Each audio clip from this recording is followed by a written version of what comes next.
Okay, so in this video I'm going to bring you a peak season update, which is in addition to the guide I made about coming over to Mallorca in August. Now I've got a few updates for you with regards to public transport and getting around the island. I also have a jellyfish and mosquito update for you, but we're going to start off by talking about the weather. Now I'm down here in Palmanova and it is currently around 34 degrees and it's about 4:30 p.m. So the heat wave that we had a couple of weeks ago has rolled back in again and the temperatures have gone right up, which is just perfect if you're coming here on holiday. Now I can't see these temperatures going down in the next week or two. As we approach the end of August, the temperatures should dip a little bit and we should be experiencing highs of around 28 or 29 degrees by the end of August. But for now, if you're coming over in the next few weeks, then you can enjoy endless sunshine and some really high temperatures. So just make sure if you're coming over, bring plenty of sun cream with you and make sure you get out of the sunshine during the middle of the day when the sun and the UV rating is at its strongest. Now the island is extremely busy at the moment. It's the middle of August, it's peak season, so of course all the beaches are going to be super packed. But are they really that packed? Now on the Sunday, if you go anywhere on the island, the beaches are going to be absolutely rammed because of course it's a day off for locals. Everyone's going to be heading to the beach, and even the small coves and the bigger beaches are going to be really busy too, and it's going to be harder to find parking. So if you are going to have a day off the beach, I would recommend not going on the Sunday, and I'd recommend even going on an excursion on that day as well, particularly if you're having a really beach-based holiday.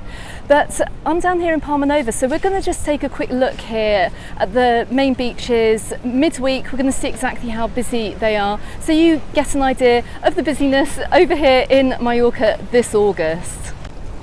So I have Palmanova beach behind me, but we're just going to take a quick look at Son Matias beach so you can see how busy it is down here. Now, considering we are approaching the middle of August, I wouldn't say that Son Matias beach over here in Palmanova is particularly busy, but there's plenty of room on the sand here. All these reports we're hearing of tourism saturation hasn't really extended to the main resorts, I don't feel at least. So let's head on and continue our news update here. We're going to walk down the back of Palmanova beach. Okay, so the next update that I want to give you is about jellyfish here in Mallorca. Now, I'm seeing on some of the other Facebook groups on the island that there does seem to be a slight jellyfish problem in some resorts at the moment, so it's just something that I want to make you aware of.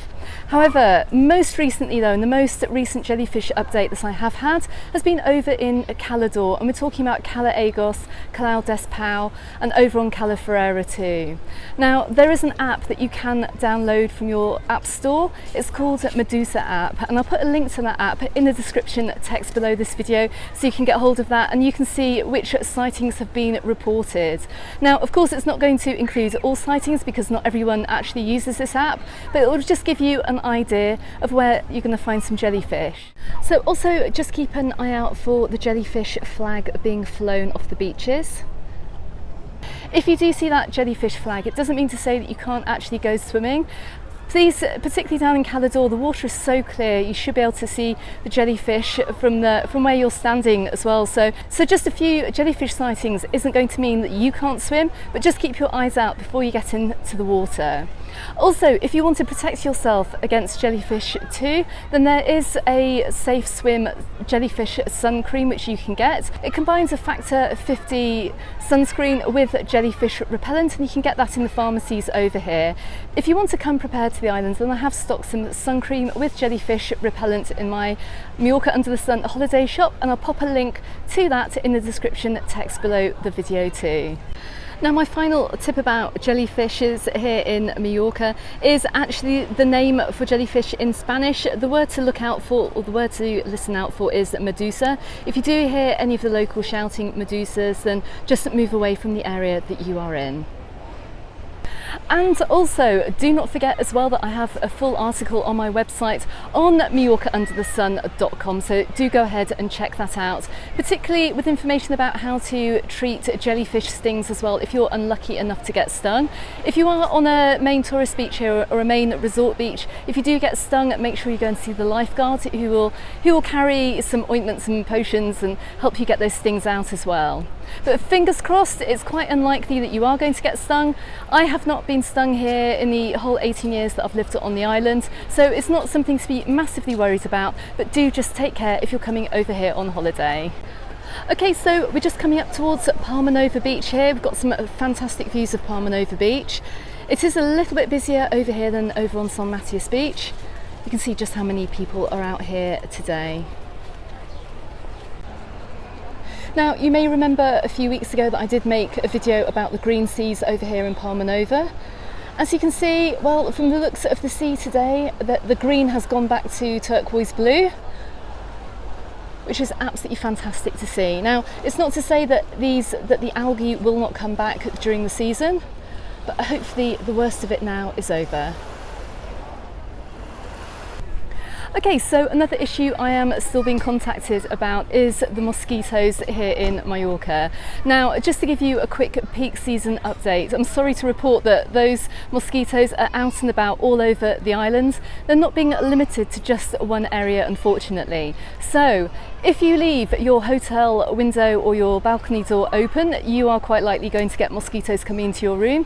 If you go out without repellent on, then it's quite likely that you may well get bitten too. So my advice is keep those windows closed, get repellent on before you go out, and all should be okay, fingers crossed. Also, if you are really susceptible to mosquitoes, do get yourself a plug-in from the supermarket, because even if one does get into your room, it's quite unlikely that they'll then come and bite you either. Also, do stock up before you come over. I've got plenty of mosquito repellents in my Amazon holiday shop. I do really recommend the jungle formula. It does seem to work. Whenever I'm wearing it, I'm not being bitten. So just a few tips for you, but those mosquitoes are out and about, and I don't think they're going anywhere soon. Okay, so just returning to how busy the beaches are over here in peak season, check out all the space that we have down here in Palmanova. It's hardly wall to wall packed over here. It's a lot busier near the shoreline, but as you can see, there is still plenty of space on the sands.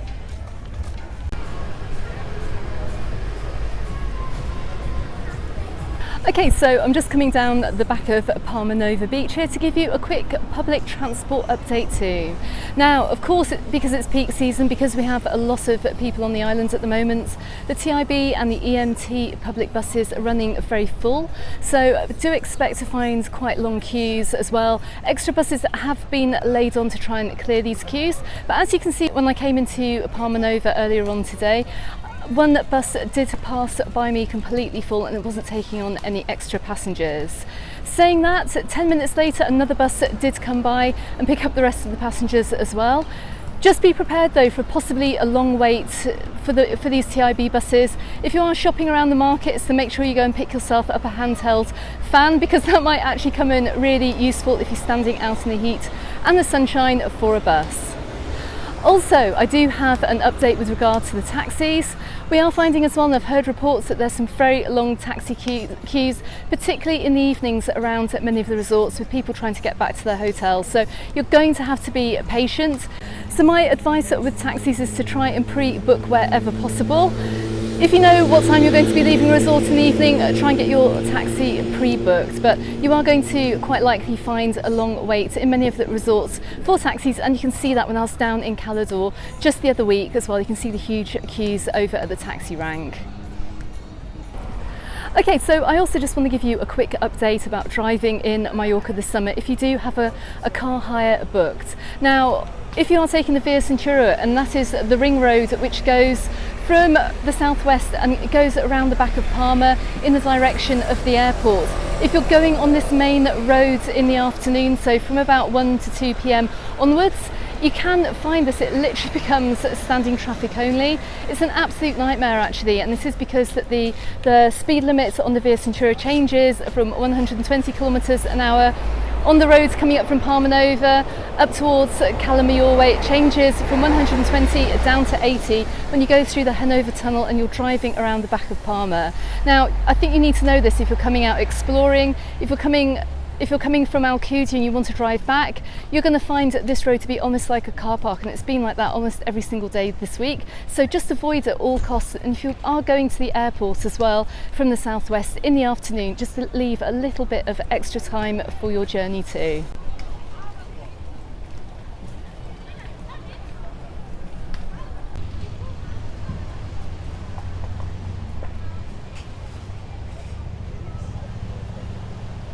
Okay, so I've just come up around the walkway here which joins Es Carregado or PortoNovo Beach with Palmanova Beach, and looking back at PortoNovo Beach you can see that while it is busy, it's not absolutely packed and there's still plenty of space on the sand too. And if we look behind the beach here, look, just check out all this empty space that we have down on PortoNovo Beach. It looks a little bit different if you come up behind the beach than when you're looking down from the walkway. But don't forget, as I said earlier on in this video, all of that does change on a Sunday. So it's going to be very, very busy down here on a Sunday. Just bear that in mind on all the beaches around the island. Okay everyone, I hope this peak season update proved useful for you. I will link now, and you're going to see this appearing on YouTube, a video which can help you budget for your summer holiday, which will appear just here. If you're visiting Alcudia, please watch this warning that I give at the beginning of this video just here as well. Don't forget, you can find me in the Facebook group and on my Instagram, also called Mallorca Under the Sun. Don't forget, you can also book excursions on MallorcaUnderTheSun.com, so go ahead and check that out too. Thanks very much for watching everyone, and I look forward to seeing you on the next video. Goodbye for now.